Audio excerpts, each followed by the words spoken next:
do more to increase borrowing in the economy, get the economy moving again.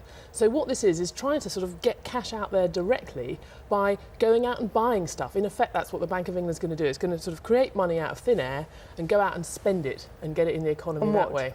Well, it's not going to be very exciting things. It's going to be government bonds and corporate bonds. And the idea is by buying those things and giving them cash in return, giving the people who are selling the assets cash in return, there'll be that extra cash sitting in the bank's accounts, and the banks will be a bit more willing to lend on to all of us, and especially to businesses. I mean, as you know, it's businesses who are having a really hard time getting hold of cash. That's the problem. There's this terrible log jam. A lot of people saying, well, the banks have had a lot of assistance already and they're not lending money and they're getting very, tight about it. So why would this make them any more willing to do so? It's a fair point. And actually, Simon mentioned they did this in Japan. A lot of people felt that's what happened in Japan, that the banks just sat on the money. I mean, there's one thing you can say, if they do enough of this and they buy up so many bonds, for example, they might just increase the demand for bonds, make it easier. Bonds in effect are just debt. It's borrowing by companies. It's in bond form.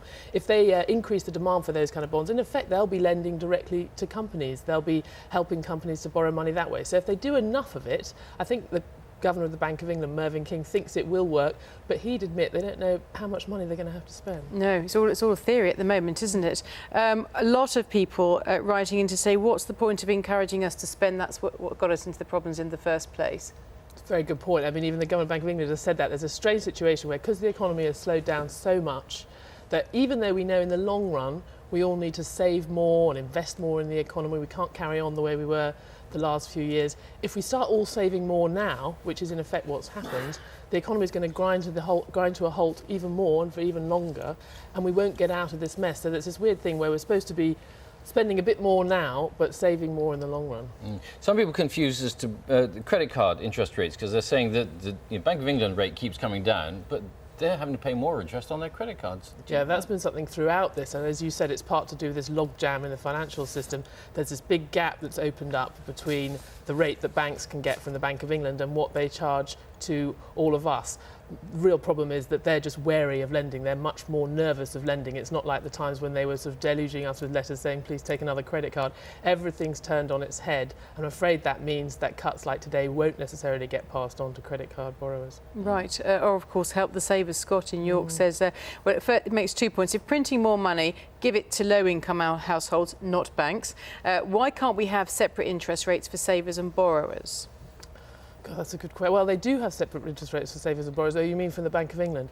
I think the problem is you've got an interest. The way that the money system works is you have a base interest rate and then everything flows from that. I think if you tried to have, you can imagine someone could pretend to be a borrower when they're really, or pretend to be a saver when they're really a borrower. I think it would end up a bit confusing. So I suspect Mervyn King's not going to like that idea very much. Part of the problem for the banks has been they're just not sure what they're sitting on in terms of debt.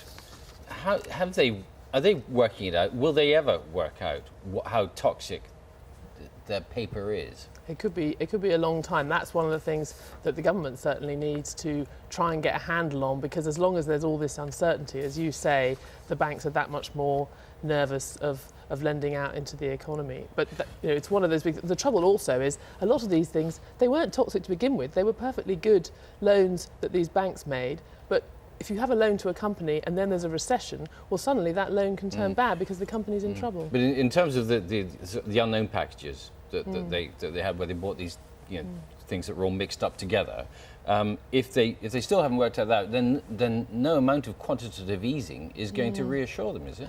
Well, there's two things going on. One, the quantitative easing is also about stimulating the broader economy and trying to, if you like, go around the banking system, trying to get around that problem.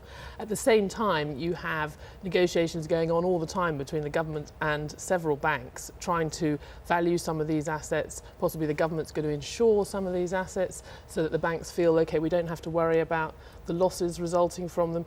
But you're quite right that that's one of the keys to this problem, and it hasn't been fixed yet. All right. Another one. Right, well, Stephanie. You've enlightened us a great deal. You have, yeah. No, thanks. Always problem. good to talk to you. Thank you very much for coming Stephanie. in. It's coming up to 8:15, coming up on the programme.